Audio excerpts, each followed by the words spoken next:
नमस्कार, आप देख रहे हैं देशवा न्यूज और मैं हूं आपके साथ कुमार कौशिक। बोधगया में दलाई लामा का टीचिंग कार्यक्रम चल रहा है। इस कार्यक्रम में एक चीनी महिला को देखा गया। चीनी महिला की तलाश शुरू हो गई। चीनी महिला को अब गिरफ्तार कर लिया गया है। आप जान सकते हैं बोधगया की एसएसपी हरप्रीत कौर क्या बता रही हैं उस महिला के बारे में। एक सूचना मिली थी कल के एक चाइनीज लेडी जिसका नाम सॉन्ग ज़्योलिन है, वो जो है भारत में उसका जो है वीजा की अवधि समाप्त हो रही है, उसके बाद भी वो रह रही है और उसकी बोधगया में होने की सूचना है कि बोधगया में वो महापावन दलाई लामा की शिक्षा ग्रहण करने हेतु आई हुई है, लेकिन उसका वीजा एक्सपायर्ड है। तो इसके लिए हमको निर्देश मिला था जांच करने के लिए और फिर अगरतर जो भी वीजा उल्लंघना के तहत कार्रवाई होती है वो करने के लिए। तो इसमें हमने फिर सभी जो है वहां पे होटल्स हैं, मोनेस्ट्रीज हैं, गेस्ट हाउस हैं, वहां पे हमने जांच किया, इस चीज को पता करवाया कि इस नाम की जो महिला है कहाँ रह रही है। तो फिर ये पता चला कि एक महारानी रोड में एक गेस्ट हाउस है। वो वैसे तो वो बंद रखते हैं, लेकिन जब ये टूरिस्ट सीजन होता है जहाँ हिज हॉलीनेस का विजिट होता है उस टाइम में ये टूरिस्ट के लिए खोलते हैं। तो वहां पे ये महिला रह रही थी, वहां पे ये लोकेट हुई है। तो इसका जो है ये महिला पहले 19 अक्टूबर 19 को भारत आई थी और उसके बाद ये जनवरी 20 में 4 दिन के लिए नेपाल गई थी। फिर 20 जनवरी 20 को यहाँ इंडिया में तब से रह रही है।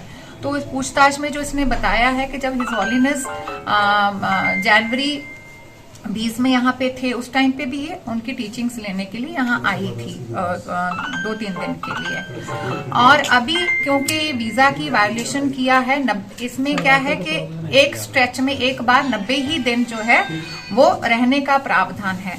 तो क्योंकि ये 20 जनवरी 20 से लगातार रह रही थी, जिसमें ये वापस नहीं गई 90 दिन के बाद, तो वीजा की जो टर्म्स हैं उसका वायलेशन किया है। तो उसके तहत एफआरआरओ कलकत्ता से इंफॉर्मेशन आई थी जिसका हमने जांच किया। तो उसके उपरांत जो है हमने कलकत्ता एफआरआरओ से बात किया, तो उन्होंने एक लीव इंडिया नोटिस इशू किया है जो कि हम इनको सर्व कर रहे हैं और इनका वीजा इमीडिएटली कैंसिल किया गया है। जो वीजा अदरवाइज 2024 तक रहता है, लेकिन उसमें प्रावधान ये होता है कि एक बार में वो सिर्फ 90 दिन ही रह सकते हैं, जो कि इन्होंने उसका उल्लंघन किया है। तो उसके तहत इनका वीजा कैंसिल किया गया और उनको लीव इंडिया नोटिस इशू किया गया है। इसके उपरांत जो है हम एफआरआरओ दिल्ली के साथ बातचीत कर रहे हैं अगरतर कार्रवाई हेतु।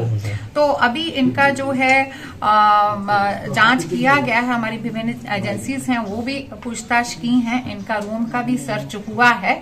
तो अभी तक जो है यही चीज सामने आई है और बाकी अन्य जो जांच है वो हमारी जारी है। अभी तक यही है। ये सूचना थी कि ऐसी बातें आ गई थी कि ये जासूस है, ऐसा देखिए ऐसा कुछ भी नहीं था, वो सिर्फ मीडिया का क्रिएशन है। ऐसा ना तो कोई ऑफिशियल वर्जन दिया गया है, ना कोई ऑफिशियल स्टेटमेंट कहीं से निर्गत हुआ है। वो सिर्फ मीडिया की तरफ से ही क्रिएट किया गया है। ऐसा कुछ भी नहीं अभी तक आया है जो मैंने आपको बताया। लेकिन बाकी जो है अभी इसमें जो है पूछताछ जो है हमारी जांच एजेंसी कर रही हैं। अभी तक जो आया है वो मैंने आपको बताया। तो सुना आपने, ये चीनी महिला सॉन्ग ज़्योलिन जिसका वीजा अवधि समाप्त हो चुका है, उसके बावजूद वो भारत में रह रही थी। पिछले दिनों ये नेपाल भी गई थी। नेपाल से वापस आने के बाद बोधगया में दलाई लामा की टीचिंग कार्यक्रम को ज्वाइन किया, जहां पर इसको देखा गया और फिर इसकी तलाश जारी हुई और तलाश के बाद इसको गिरफ्तार किया गया है। अब जांच चल रहा है कि क्या कुछ हो सकता है। इसके बारे में तमाम तरह की अफवाह फैलाए गए थे, जिसके बारे में हरप्रीत कौर ने क्लियर किया है। अब पुलिस जांच के बाद जो भी मामला सामने आएगा उसके तहत इस पर कार्रवाई होगी। तो अब तक के लिए बस यही तक। फिर मिलते हैं नए मुद्दे, नए सरोकारों के साथ। तब तक देशवा न्यूज देखते रहिए। धन्यवाद। सिर्फ खबर दिखाना देशवा न्यूज का मकसद नहीं। देशवा न्यूज की कोशिश है कि समाज की सूरत बदलनी चाहिए।